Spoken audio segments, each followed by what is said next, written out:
महाविद्यालयीन जीवनातील अनेक मित्र, परमेश्वर हाटकर, माझा बंधू प्रशांत, माझ्यासोबत लातूरून आलेले डॉक्टर माना गायकवाड सर, विठ्ठल जाधव सर, शिलरत्न माने कांबळे साहेब, उपस्थित बंधू आणि भगिनीनो, खरं तर या व्याख्यानमालेच्या अगदी सुरुवातीच्या काळामध्ये जेव्हा आम्ही नेहरू हॉस्टेलवर राहत होतो त्यावेळेस हुतात्मामध्ये होणाऱ्या व्याख्यानमालेच्या रसिकामध्ये बसून मी काही व्याख्यानं या व्याख्यानमालेची सुरुवातीच्या काळात मग अरुण, मला वाटतं लोकमतचे संपादक,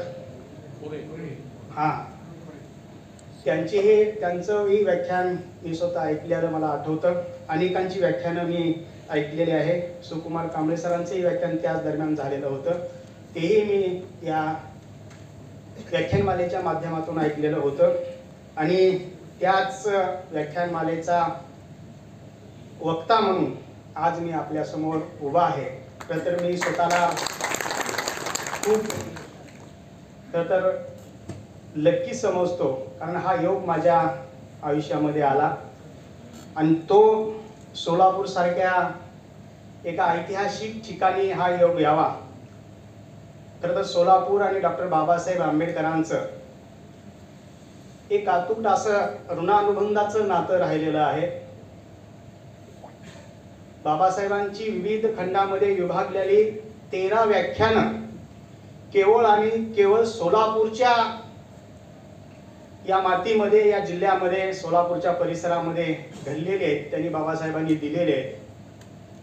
बाबासाहेब अनेक वेळा दौरा काढून खास सोलापूरला येत. बाबासाहेबांच्या प्रत्येक वेळी आल्यानंतर सोलापूरला सभा होत. बाबासाहेबांनी महार वतन परिषदा सोलापूर जिल्ह्यामध्ये घेतलेल्या आहेत. कसबे तडवळ्याला खूप मोठी महार वतन परिषद झालेली होती.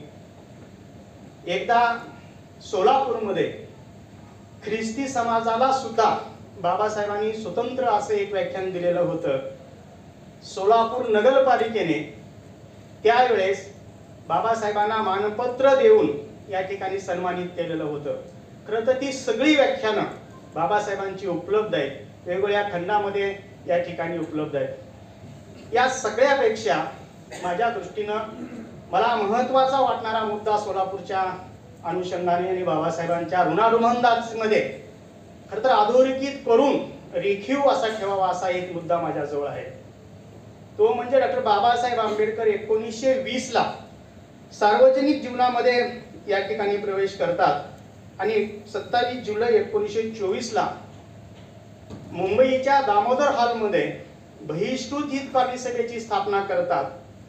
आणि त्या बहिष्कृत हितकारणीची सभेची स्थापना केल्यानंतर त्याचं मुख्य ध्येय जर काय असेल तर तो बहिष्कृतामध्ये शिक्षणाचा प्रसार करणे हे मुख्य ध्येय ठरवतात.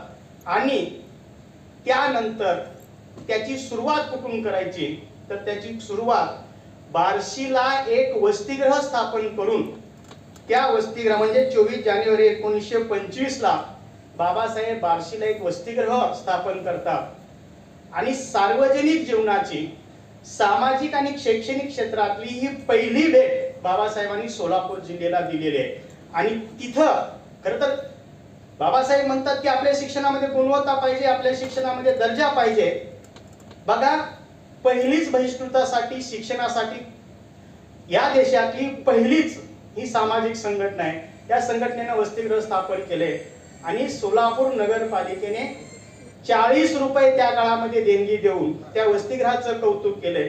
सरस्वती विलास नावाचं मासिक तिथल्या विद्यार्थ्यांनी काढले, त्यालाही खरं तर नगरपालिकेने पुरस्कार दिलाय. आणि म्हणून मला वाटतं की सोलापूर हे ऐतिहासिक असं बाबासाहेबांच्या ऋणानुबंधामध्ये असलेलं शहर आहे. आणि त्या ठिकाणी बाबासाहेबांच्या शैक्षणिक क्रांतीवर, बाबासाहेबांच्या शैक्षणिक धोरणावर खरं तर आज मी आपल्या समोर बोलायला उभा आहे. का आपण म्हणजे बाबासाहेबांच्या व्यक्तिमत्वाला एवढं का वेटेज आलंय?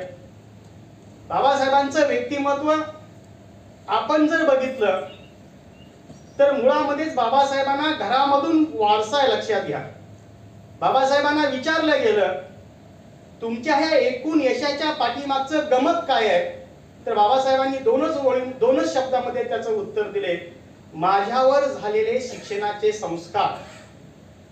माझ्यावर जे शिक्षणाचे संस्कार झाले, मग कोणते बाबासाहेबांवर शिक्षणाचे संस्कार झाले?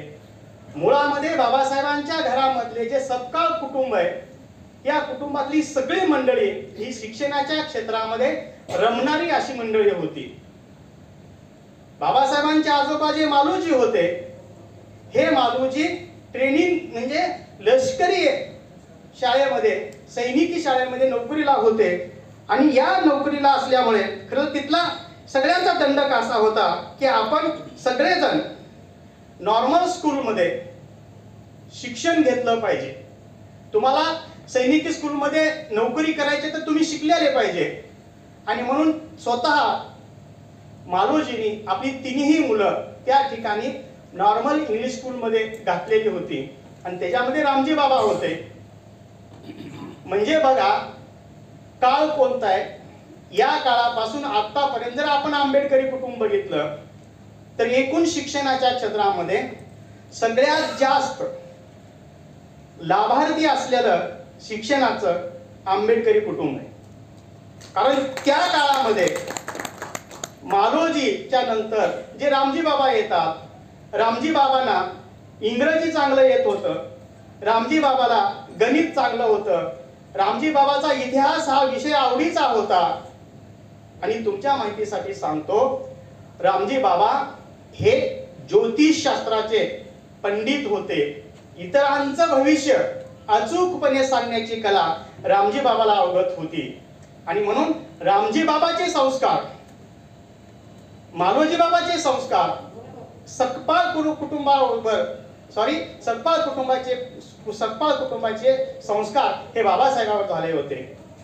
रामायण, महाभारत, संत चोखामेळ्याचे अभंग, संत तुकारामाची गाथा, ज्ञानेश्वरी, आपण जर बाबासाहेबांचे मुकनायक आणि बहिष्कृत भारत हे ग्रंथ बघितले तर त्याच्या शीर्षकाखाली ज्ञानेश्वरीच्या आणि तुकारामाच्या गाथेच्या ओळी आहेत, लक्षात घ्या.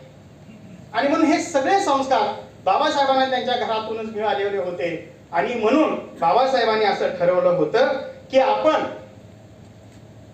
अमेरिकेतून परत आल्यानंतर आपल्या जाती बांधवासाठी नाही तर समाज बांधवासाठी काम करायचं. म्हणून बाबासाहेबांनी बहिष्कृत हितकारी सभेची स्थापना केली होती. जगाचं बौद्धिक केंद्र असलेल्या ऑक्सफोर्ड आणि केम्ब्रिज विद्यापीठामध्ये बाबासाहेब शिकून आले होते, लक्षात घ्या. 1913 ते 16 बाबासाहेबांनी वेगळा अनुभव घेतलेला होता. हे सगळं सोडून त्या ठिकाणी बाबासाहेब जगत असताना तिथे बाबासाहेबांना कसलाच म्हणजे जवळ नाही, लांब नाही, तू स्पर्श आहे, अस्पर्श आहे असलं काहीच नाही. म्हणून बाबासाहेबांची काही मतं तयार झाली. आणि बाबासाहेबांनी एक मत मांडलं की विद्येच्या जोरावर आपण जगाला जिंकू शकतो. आणि बाबासाहेब विद्येच्या जोरावर जगाला जिंकून आलेले होते. आणि म्हणूनच बाबासाहेबांनी या ठिकाणी आल्यानंतर हा सगळा उठाठेव केला आणि शिक्षणाच्या क्षेत्रामध्ये काम करायला प्रारंभ केला. तर बाबासाहेबांच्या अनेक चळवळी या पॅरेलल चालू आहेत, लक्षात घ्या. नियतकालिक तिकडे चालूच आहे. नियतकालिक बाबासाहेब राजकारणात नंतर आले, अगोदर बाबासाहेब पत्रकार आहेत. आणि मग बाबासाहेबांनी बहिष्कृत हितकारी सभाचा स्थापन केल्याच्या नंतर बाबासाहेबांनी आपल्या एकूण चळवळीचा मूलमंत्र तयार केला, शिका, संघटित व्हा आणि संघर्ष केला. बाबासाहेबांनी आपली उपास्य दैवतच ठरवली, विद्या, विनय आणि शील. बाबासाहेबांनी आपले 3 गुरु सांगितले. प्रत्येकामध्ये विद्या, शिक्षण हे समान सूत्र आहे, लक्षात घ्या. आणि म्हणूनच महात्मा फुलेंना गुरु मानताना, बुद्धाला गुरु मानताना, कबीरांना गुरु मानताना यांच्यामधला शिक्षण हा जो धागा आहे, विद्या हा जो धागा आहे, हा बाबासाहेबांनी तुटू दिला नाही. एकूण बाबासाहेबांच्या सगळ्या चळवळी घ्या, एकूण बाबासाहेबांचे सगळे सामाजिक क्रांती लढे घ्या किंवा बाबासाहेबांचा धम्म घ्या, बाबासाहेबांचं संविधान घ्या, शिक्षण हे मध्यवर्ती सूत्र, शिक्षण हे मध्यवर्ती केंद्र घेऊन बाबासाहेब या ठिकाणी काम करतात. आणि म्हणून आपल्या आयुष्यामध्ये शिक्षण ही मानव मुक्तीची प्रक्रिया आहे. एवढंच नाही तर शिक्षणानेच खरं तर आपल्याला अनेक क्षितिज रिकामी होतात आणि आपण उंच भरारी घेऊ शकतो, हे बाबासाहेबांनी सिद्ध करून दाखवलं होतं. आणि म्हणूनच त्यांनी बुद्धाला गुरु मानलं होतं. बुद्ध काय म्हणाले होते, माणसाच्या सगळ्या प्रश्नांची जर मुळं कुठं असतील तर ती अविद्येमध्ये आहेत, ते अज्ञानामध्ये आहेत. आणि तोच धागा पकडून महात्मा ज्योतिबा फुलेंनी सांगितलं होतं की सगळ्या माणसाच्या दुःखाचं, सगळ्या माणसाच्या अज्ञानाचं जर दुःख मुख्य कारण काय असेल तर ती अविद्या आहे. आणि अविद्या ही माणसाच्या, समाजाच्या दुःखाला कारणीभूत आहे, हे महात्मा फुल्यांनी सप्रमाण या ठिकाणी सिद्ध केलेलं होतं. कधीही तेच सांगतात, मन, आत्मा आणि शरीर यांचा विकास म्हणजे शिक्षण आहे. आणि म्हणून बाबासाहेबांनी 3 गुरु सांगितले, 3 उपास्य दैवत सांगितली. या सगळ्यामध्ये शिक्षण हाच महत्वाचा धागा या ठिकाणी आपल्याला सापडतो. आणि म्हणून जेव्हा बाबासाहेब खरं तर अमेरिकेमध्ये शिकायला होते, तेव्हाच बाबासाहेब इथल्या तुमच्या माझ्या बहिष्कृतांचा, अस्पृश्यांचा विचार करत होते. विद्यार्थी दशेमध्येच त्यांच्या डोक्यामध्ये आपण काय करायचं याचं प्लॅनिंग ठरलेलं होतं. आणि बाबासाहेबांनी त्या ठिकाणावरून एक म्हणजे रामजी बाबाचे जे मित्र होते शिवनाथ जमेदार, यांना बाबासाहेबांनी एक पत्र लिहिलं. आणि त्या पत्रामध्ये बाबासाहेबांनी त्यांना सांगितलं की तुम्ही तुमच्या मुलांना शिक्षण देताय हे मला मान्य आहे, पण आपणाला यापुढे आपल्या बहिष्कृत हितकारणी सभेमध्ये ठरल्याप्रमाणे आपल्याला मुलींनाही या ठिकाणी शिक्षण द्यावं लागेल. आणि ते शिक्षण फक्त कागदावर नाही तर ते वास्तवात आपल्याला उतरावं लागेल. म्हणजे बाबासाहेब त्या ठिकाणावरून म्हणजे 1913-14च्या कालखंडामध्ये, त्या काळामध्ये बाबासाहेब इथल्या शिक्षण व्यवस्थेचा अभ्यास करतात आणि आपली स्वतःची म्हणून काही धोरणं ठरवतात, स्वतःची काही म्हणून. कारण प्रत्येक टप्प्यावर आपण जेव्हा शिक्षण घेतो तेव्हा प्रत्येक टप्प्यावर बाबासाहेबांचे विचार तुमच्या माझ्यासाठी महत्वाचे आहेत. प्रार्थना म्हणजे बाबासाहेबांचा शिक्षण विचार, बाबासाहेबांचं शिक्षण धोरण KG to PG खऱ्या अर्थानं लागू होणार हे लक्षात घ्या. बाबासाहेबांनी प्राथमिक शिक्षणाबद्दल सांगितलं, बाबासाहेबांनी माध्यमिक शिक्षणाबद्दल सांगितलं, बाबासाहेबांनी उच्च माध्यमिक शिक्षणाबद्दल सांगितलं, उच्च शिक्षणाबद्दल सांगितलं. बाबासाहेबांनी प्राध्यापकाविषयी स्वतंत्र आपली मतं व्यक्त केली. एवढंच नाही तर बाबासाहेबांनी आपण जे करत आहोत त्या विद्यापीठाचे ध्येय, त्या विद्यापीठाचे तत्व, विद्यापीठाने आपलं हे सगळं कार्य करत असताना कोणत्या पद्धतीनं कार्य करावं याविषयी म्हणजे बाबासाहेब प्रत्येक टप्प्यावर या ठिकाणी बोलतायत, हे आपल्याला लक्षात आलं पाहिजे. आणि 19 मे 1928 ला बाबासाहेबांनी सायमन कमिशनला जे या ठिकाणी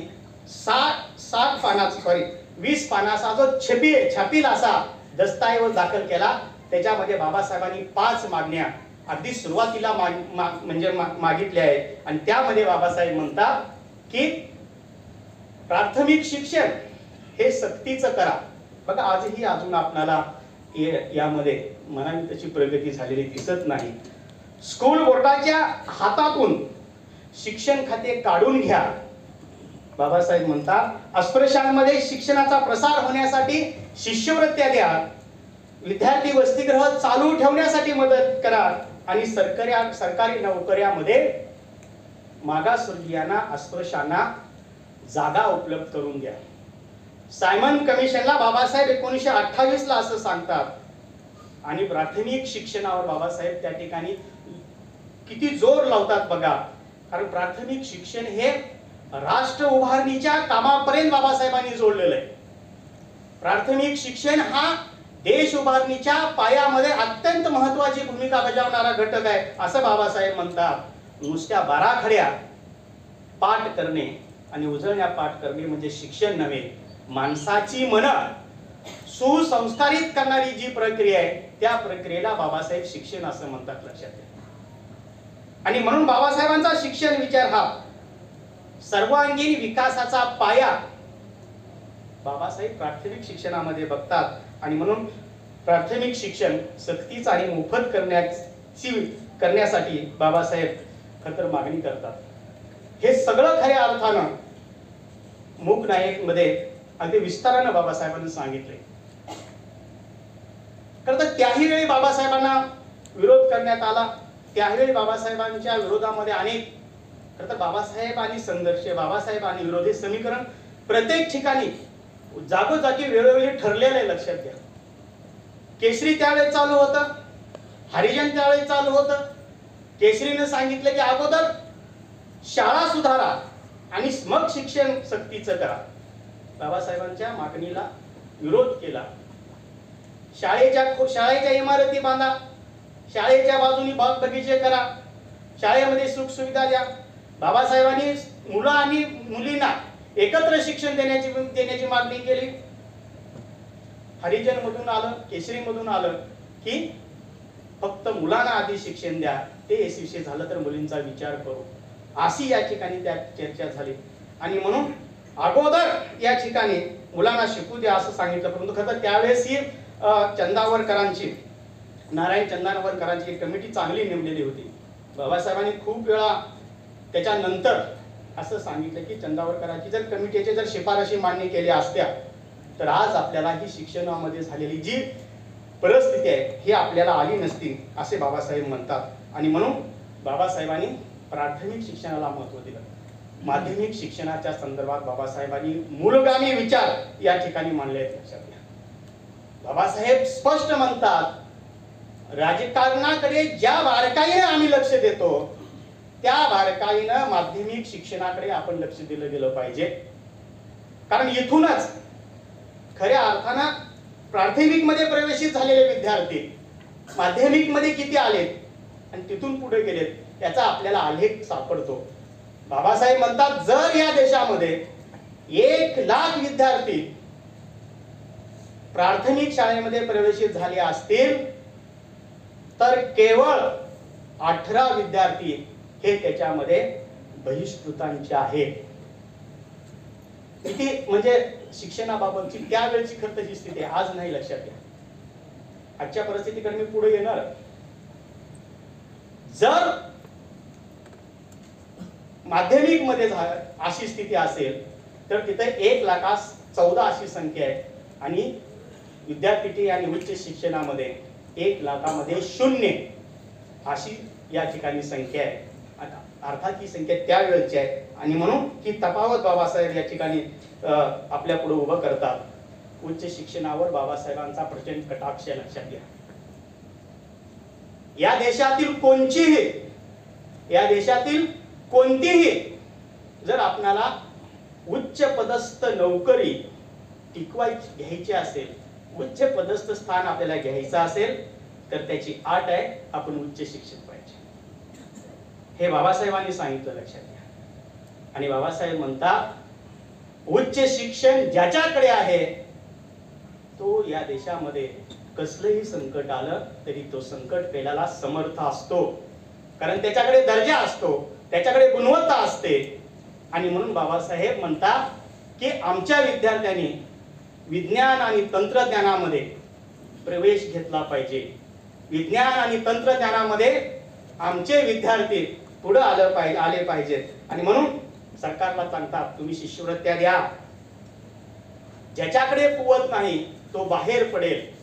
परंतु बाबासाहेब आपल्या सामाजिक दर्जा, आर्थिक दर्जा समाजाचा जाणून होते. म्हणून बाबासाहेबांनी सांगितलं हे करायचंय, मग काय कसं करायचंय. म्हणून बाबासाहेबांनी आपल्या स्वतःच्या शिक्षण संस्था निर्माण केल्या. लक्षात घ्या. 1946 ला मिलिंद एज्युकेशन सोसायटीच्या वतीने मुंबईमध्ये सिद्धार्थ कॉलेज या ठिकाणी स्थापन केलं.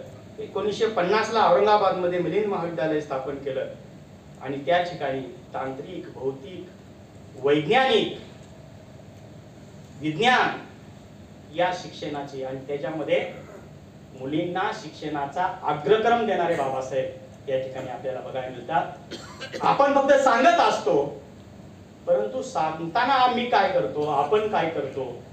बाबासाहेब म्हणाले उच्च शिक्षणामध्ये आपण गेलं पाहिजे, त्यासाठी बाबासाहेबांनी स्वतःच्या संस्था उभ्या केल्या आणि समाज उपयोगी ज्ञान दान करण्याचं काम माझ्या शिक्षण संस्थांनी केलं पाहिजे असे बाबासाहेब या ठिकाणी सांगायला लागले. आणि म्हणून या संस्थेतून शिक्षण दिलेलं, या संस्थेतून मिळणारे शिक्षण हे नैतिकतेच्या आधारावर असलेलं पाहिजे. यातून निघालेला मिलेन मधून निघालेला विद्यार्थी, सिद्धार्थ मधून निघालेला विद्यार्थी, नागसेन वनातून बाहेर पडलेला विद्यार्थी हा सिलवान असला पाहिजे, गुणवान असला पाहिजे. तो जगाच्या पाठीवर कुठेही गेला तर त्याची नैतिकता ही या ठिकाणी दिसली पाहिजे. आणि म्हणून बाबासाहेबांनी स्वतःच्या शिक्षण संस्था उभ्या केल्या.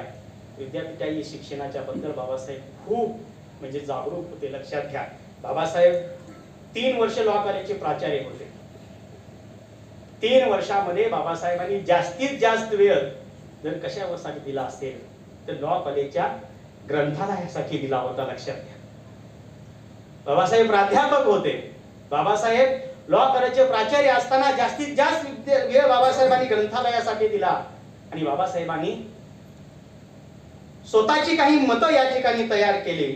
बाबासाहेब म्हणाले, विद्यापीठातून नुसत्या परीक्षा घेतल्या नाही पाहिजे, तर शिक्षण देणारी यंत्रणा, शिक्षण देणारी प्रक्रिया, सामाजिक अभिसरणाची प्रक्रिया विद्यापीठीय शिक्षणातून झाली पाहिजे, यावर बाबासाहेब बोलतात.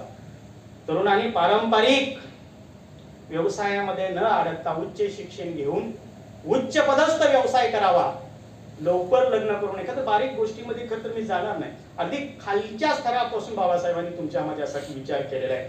आणि म्हणून विद्यापीठातला प्राध्यापक असेल किंवा महाविद्यालयातला प्राध्यापक असेल, प्राध्यापकांनी इतकं झोकून दिलं पाहिजे. इथं आमचे मित्र प्राध्यापक असले तरी मी सांगालोय असं गृहीत धरू नका. बाबासाहेबांनी सांगितलंय, काय सांगितलंय? प्राध्यापकांनी वाचन करावं, चिंतन करावं, संशोधन करावं. किती करावं? इतकं करावं की त्याला त्याच्या बायकोकडे, लेकराकडे, संसाराकडे लक्ष द्यायला वेळ पुरला नाही पाहिजे. हे सगळं त्यांनी बायको लेकरावर सोडून द्यावं आणि त्यांनी अभ्यास चिंतनामध्ये गुंतवावं. मी जेव्हा प्रवास करतो, बाबासाहेब म्हणतात, मी जेव्हा प्रवास करतो तेव्हा माझ्या सोबत 4-4 पुस्तकं असतात. आणि आमचे आजचे जेव्हा प्राध्यापक प्रवास करतात, बाबासाहेबांचे खंड वाचा, त्याच्यामध्ये आहे, माझा एकही शब्द याच्यामध्ये नाही. बाबासाहेब म्हणतात, आमचे प्राध्यापक जेव्हा प्रवास करतात तेव्हा त्यांच्या बाजूला सिगारेटचे पॉकेट पडलेले असतात. हे माझं वाक्य नाही, हे बाबासाहेबांचं वाक्य आहे. म्हणजे बाबासाहेब किती जागरूक आहेत. तुमच्या आमच्यासाठी बाबासाहेब काय सांगतायत बघा. आणि म्हणून तर याचाच परिणाम आजची जी शिक्षण व्यवस्था, ही सगळी ढासळलेली शिक्षण व्यवस्था आहे. आजचं जे शिक्षणामध्ये चाललेलं बाजारीकरण आहे, आजचं जे शिक्षणामध्ये चाललेलं खाजगीकरण आहे, याचे धोके बाबासाहेबांनी ओळखलेत. आणि म्हणूनच बाबासाहेबांनी एकूण सायमन कमिशन असेल किंवा बहिष्कृत हितकारणी सभा असेल, तिथून आतापर्यंतचा जो सगळा टप्पा आहे, बाबासाहेबांनी सांगितलेला टप्पा आहे. 1926-27 ला बाबासाहेबांनी या ठिकाणी खाजगीकरण ओळखलं होतं. आजच्या शिक्षणाचं बाजारीकरण, आजच्या शिक्षणाचा नंगानाच जो चालू आहे, तो बाबासाहेबांनी त्याच वेळेला ओळखला होता. 1922च्या 4थ्या कायद्यानुसार खरं तर त्याही वेळेस शिक्षण स्थानिक म्युनिसिपालिटी आणि लोकल बोर्डाकडे सोपवलेलं होतं. आणि त्याच वेळेस बाबासाहेब म्हणतात, हे शिक्षण लोकल बोर्डाकडे आणि म्युनिसिपालिटीकडे सोपवणं म्हणजे अगदी खुळेपण आहे. बाबासाहेब सांगतात, हा चक्क नादानपण आहे. आणि हा नादानपणाचा प्रकार भविष्यामध्ये देशाला परवडणारा नाही, हे लक्षात घ्या. बाबासाहेबांनी सांगितलं, कारण शिक्षण हे शासनाच्याच, सरकारच्याच अखत्यारीत असावे. शिक्षण संस्था ह्या सरकारने चालवाव्यात. आणि जर असं नाही झालं तर शिक्षणाचं वाटोळ झाल्याशिवाय राहणार नाही. शिक्षणामध्ये हुकुमशाही आल्याशिवाय राहणार नाही. शिक्षणामध्ये अस्थिरता येईल. आणि शिक्षण मगाशी म्हटल्याप्रमाणे बाबासाहेबांनी सांगितलं की समाज दोन पायाने चालतो, एक संस्कार आणि दुसरं शिक्षण. तुम्ही संस्काराला जर इजा केली तर एक पाय अपंग होईल आणि समाज धीम्या गतीने चालेल. मला वाटतं आज हेच आपल्या वाट्याला आलेलं आहे, याच्यापेक्षा वेगळं काही आलेलं नाही. आणि म्हणून बाबासाहेब पुन्हा जेव्हा संविधान लिहायला बसले होते, हे सगळं तुम्ही आम्ही वाचलेलं आहे लक्षात. त्याची एक मी उजळणी करतोय, मी नवीन काही सांगतोय असं नाही, परंतु आज त्याची गरज आहे. जेव्हा बाबासाहेब संविधान लिहायला बसले, संविधान लिहिताना बाबासाहेबांनी शिक्षणाच्या संदर्भात सांगितलं की धार्मिक शिक्षण जे आहे ते सरकारी खर्चातून तुम्हाला देता येणार नाही. आज सर्रास दिलं जातं, लक्षात घ्या. हे मुद्दे सर्वांनी डोक्यात ठेवा. या मुद्द्याच्या पॅरेलल मी पुन्हा तुम्हाला आजच्या शिक्षणाबद्दल बोलताना सांगणारच आहे. धार्मिक शिक्षण सरकारी खर्चातून तुम्हाला देता येणार नाही. धर्म, जात, वंश, पंथ याच्या आधारावर देशातल्या कोणत्याही शाळेमध्ये कोणालाही तुम्हाला प्रवेश नाकारता येणार नाही. बाबासाहेबांनी संविधानामध्ये तरतुदी केल्यात आणि म्हणून 6 ते 14 या वयोगटामधला हा जो वयोगट आहे याच्या शिक्षणाची अधिक काळजी घेतली पाहिजे. भाषेच्या आणि धर्माच्या नावावर कोणालाही या ठिकाणी संस्था काढता येणार नाही. बाबासाहेबांची ही शैक्षणिक क्रांती लक्षात घ्या. आणि मग बाबासाहेब म्हणतात की मातृभाषेतून शिक्षण देण्याची सुविधा सरकारने उपलब्ध केली पाहिजे. कारण बाबासाहेबांचा विश्वास होता की शैक्षणिक क्रांतीवरच लोकशाही बळकट होणार आहे. आणि म्हणून बाबासाहेब एवढं कसोशीनं आणि हतोटीनं सांगत होते. आजचं जर आपण या ठिकाणी वास्तव पाहिलं, आजच्या लोकशाही मधलं शिक्षणाचं भयान वास्तव पाहिलं तर आपण सगळेजण उघड्या डोळ्यांनी या ठिकाणी बघत आहोत. बाबासाहेबांना या ठिकाणी समाज ऐक्य घडवून नैतिक आणि भावनिक बळकटीवर या ठिकाणी लोकशाही यशस्वी करायची होती. परंतु आज या सगळ्याला कलाटणी देणार शैक्षणिक धोरण, शैक्षणिक प्रणाली या ठिकाणी राबवली जाते आहे. तुमच्या माहितीसाठी सांगतो, खर तर आपल्याकडे जे शिक्षण आयोग आले त्या खोलामध्ये मी जाणार नाही. राधाकृष्ण आयोग असेल, कोठारी आयोग असेल किंवा त्याच्या मध्यंतरी आलेले एक दोन जे काही असतील धोरणं असतील, ती थोड्या फार प्रमाणामध्ये बाबासाहेबांचं शैक्षणिक धोरण समोर ठेवून विचार करत होतं, लक्षात घ्या. परंतु के कस्तुरी रंगन यांनी आणलेली नीती जी आहे आत्ताच, त्याने पूर्णपणे बाबासाहेबांच्या शैक्षणिक धोरणापासून फारकत घेतलेली आहे. आणि मग जर आम्ही आज याचा विचार करत असू, याची सुरुवात खऱ्या अर्थाने खूप अगोदर झाली होती. आपल्या सगळ्यांच्या डोक्यात ते आत्ता आले, आपल्या सगळ्यांच्या समोर ते आत्ता आले. वाजपेयीचं सरकार होतं. वाजपेयीच्या सरकारने कुमार मंगलम बिर्ला आणि मुकेश अंबानी यांची शिक्षण समिती नेमली होती. त्या शिक्षण समितीला आपला अहवाल सादर करायचा होता. त्या अहवालामध्ये काय आलं होतं बघा. तर ते हे बऱ्याचशा गोष्टी बाहेर आल्या नाहीत, परंतु कमाल किती बघा, अंमलबजावणीमध्ये सगळ्याच गोष्टी आल्या.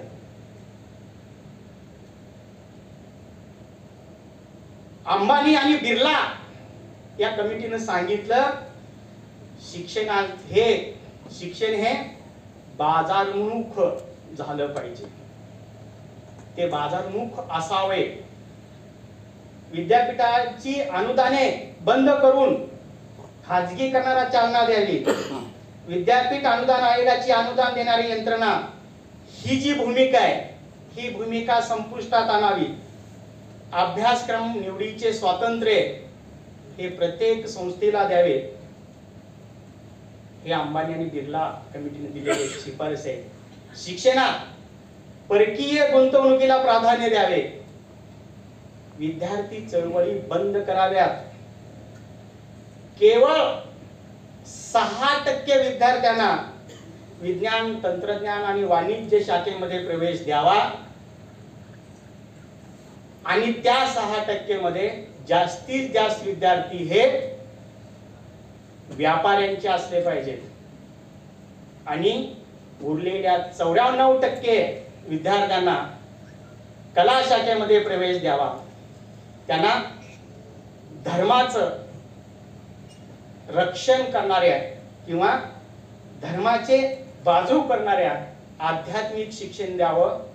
हे या बिर्ला कमिटी, आज आपण NAP वर सगळेच जण आपण तुटून पडत आहोत, परंतु त्याची सुरुवात वाजपेयीचे सरकार असताना झालेली होती. हे आपल्या लक्षात त्यांनी येऊ सुद्धा दिलेलं नाही. आणि मी ह्या ज्या सगळ्या शिफारशी वाचून दाखवल्या, या सगळ्या शिफारशी वयकर सर असतील, मी असेल, गायकवाड सर असतील, दुधे सर असतील, उच्च शिक्षणामध्ये काम करतो, या सगळ्या शिफारसी जशाच तशा लागू आहेत. लक्षात घ्या.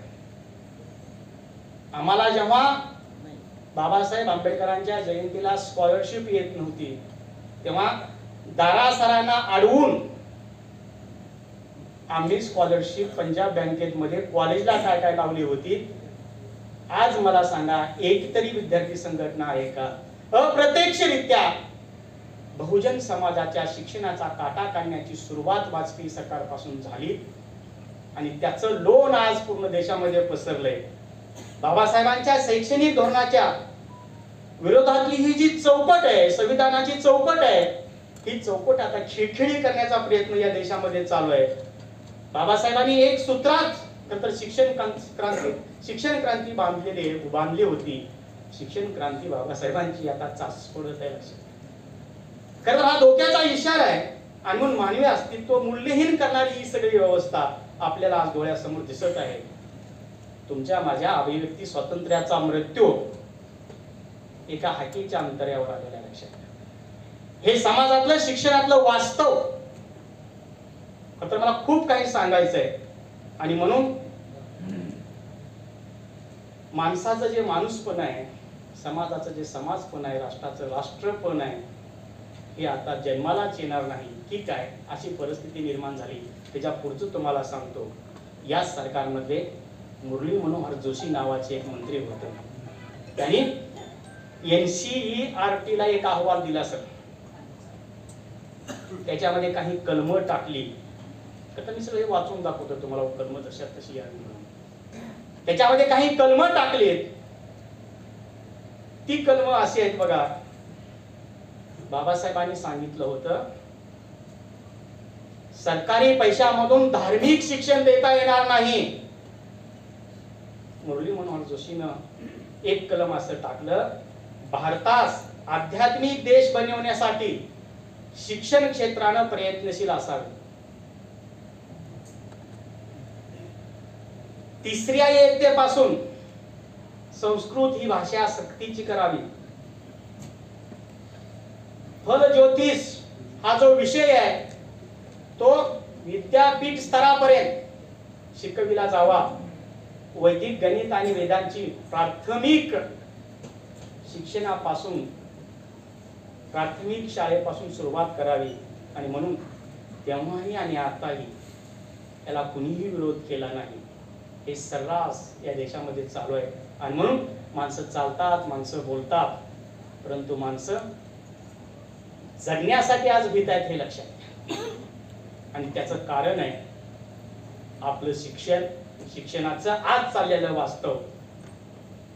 गुजरातमध्ये 9वीच्या धड्यामध्ये, 9वीला एक गुजरातमध्ये पाठ आहे. आणि त्या पाठामध्ये, गुजरातच्या पाठामध्ये आमच्या पोरांना काय शिकवलं जाते बघा.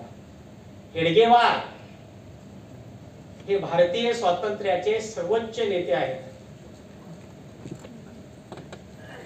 गुजरातमध्ये 9वीच्या वर्गामध्ये पाठ आहे. त्या पाठामध्ये असं शिकवलं जातं, हेडगेवार हे भारतीय स्वातंत्र्याचे सर्वोच्च नेते आहेत. आर्य हे मूळ भारतीय आहेत. हडप्पा संस्कृती ही आर्यांचीच आहे. कुतुब मिनार समुद्रगुप्तांनी बांधला आणि त्याचं मूळ नाव हे विष्णू स्तंभ आहे. मुस्लिम, फारसी आणि ख्रिस्ती हे भारतीय नाहीत, ते फॉरेनर आहेत. स्त्रीने फक्त माता म्हणून जगावे, तिने तसंच असावं, मार्क्सवाद शिकवू नये, तो आता संपला आहे. धर्मकारण आणि धर्मांध शक्ती ही आज अभ्यासक्रमामध्ये घुसलेली आहे आणि म्हणून येणारी NEP जी आहे ही पूर्णपणे भगव्या छायेखाली आपल्यामध्ये प्रवेश करत आहे. त्याबद्दल खरं तर बोलणं खरं तर मला योग्य वाटत नाही. परंतु बाबासाहेबांचं शिक्षण हे माणसाला माणूस म्हणून जगवण्यासाठी, त्याला माणूस म्हणून उभं करण्यासाठी होतं. ते बऱ्याच अंशी खरं फुले शाहू आंबेडकर यांचा हात धरून जे आलेली मंडळी आहे. भविष्यात शिक्षणाची अवस्था होणारी मी सांगितली, परंतु आज जर बाबासाहेबांच्या शिक्षण धोरणाचा आउटपुट काय असेल तर मागच्या 2 महिन्यापासून माझा एक व्हिडिओ फिरत आहे. त्या व्हिडिओमध्ये असं सांगितलं की एकूण समाजाची प्रगती बघितली, एकूण बाबासाहेबांच्या शिक्षण क्रांतीचा जर आपण आढावा घेतला तर बाबासाहेबांची शिक्षण क्रांती ही समाजामध्ये मोठ्या प्रमाणामध्ये यशस्वी झाली. एक समाज आपण बौद्ध म्हणून समोर घेऊन शिकले म्हणून खरं तर शहाणे झाले. बाबासाहेबांच्या शिक्षणाचा आउटपुट हे आहे की बौद्ध समाजानं जी प्रगती केली. अनेक जण म्हणतात आरक्षण आहे. आरक्षण हे सगळ्यांनाच बाबासाहेबांनी दिलं. 18 पगड छत्रपती शाहू महाराजांनी दिलं. मग बौद्ध समाजाचीच का प्रगती झाली? तर वास्तव आपल्याला कुठेतरी स्वीकारावं लागतं. मला चांगलं 30 वर्षापासून समजतं सर. 30 वर्षापासून बौद्ध समाजामध्ये एकही लग्न ब्राह्मणांच्या हातून लागलेलं नाही. कधीही आम्ही पुरोहितांना आमचा विधी करण्यासाठी बोलवलेलं नाही. ही बाबासाहेबांच्या शिक्षण क्रांतीचं आउटपुट आहे. आज महार समाजाचा पोतराज, बौद्धाचा तर होतच नाही लक्षात घ्या. आज महार समाजाचा पोतराज समूळ नष्ट झालाय.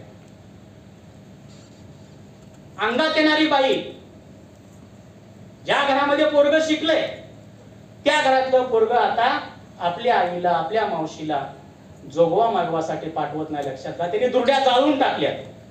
ही बाबासाहेबांची शिक्षण क्रांती आहे. बाबासाहेबांच्या शिक्षण धोरणाचा हे आउटपुट आपल्या हातामध्ये आले.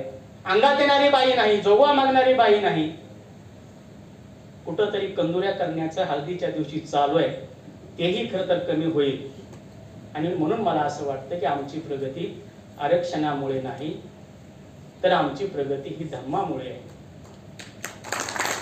कारण बाबासाहेबांना जेव्हा 15 ऑक्टोबर दिवशी प्रश्न विचारला त्यावेळेस बाबासाहेबांनी सांगितलं जो शुद्ध आहे तो बुद्ध आहे, जो या ठिकाणी पंचशिलेचं पालन करतो तो बुद्ध आहे. आणि बाबासाहेबांनी सांगितलं होतं की भारत बौद्धमय करेल. आणि बाबासाहेबांनी बौद्धमय भारत तेव्हाच केलेला होता. संविधानामध्ये त्याचं सगळं प्रतिबिंब दिसतं. स्वातंत्र्य, समता, बंधुता आहे, अशोक चक्र आहे. राष्ट्रपतीच्या पाठीमागं बहुजन हित आहे, बहुजन सुख आहे लिहिलेलं आहे. बाबासाहेबांनी देहू रोडला मूर्ती बसवली आहे. हे सगळे दाखले मी द्यायला ते धर्मांतराच्या अगोदरचे आहे. आणि म्हणून मला असं वाटतं की आपणाला बाबासाहेबांनी सांगितलेला जो सगळा शिक्षण क्रांतीचा आलेख आहे याचा विचार करताना आपणाला हे जे मी तुम्हाला सांगितलेली सगळी धोरणं आहेत, मग ते वाजपेयीचं असेल, मग ते मुरली मनोहर जोशीचं असेल, किंवा तुम्हाला मी गुजरातमधलं उदाहरण देत आहे, तर ही सगळीकडे परिस्थिती अशी आहे. पुन्हा एकदा फुले शाहू आंबेडकर, डॉक्टर बाबासाहेब आंबेडकर, अण्णाभाऊ साठे, छत्रपती शिवाजी महाराज, हे जगणं ज्याला आवडतंय, हे जगणं ज्याला स्वीकारायचं आहे, मग तो कोणत्या का जातीचा असेना तो या देशामध्ये यशस्वी होईल. आणि म्हणून जो सत्यात जगतो, जो समाज जगतो,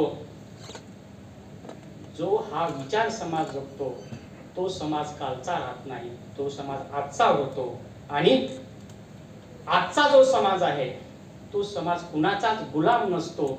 आणि गुलाम नसणारा समाजाचं वाटचाल, गुलाम नसणाऱ्या समाजाचा रस्ता हा विश्वव्यापी, विश्व कल्याणाच्या आत्त दीप भवाकडे जातो. धन्यवाद. जय भीम.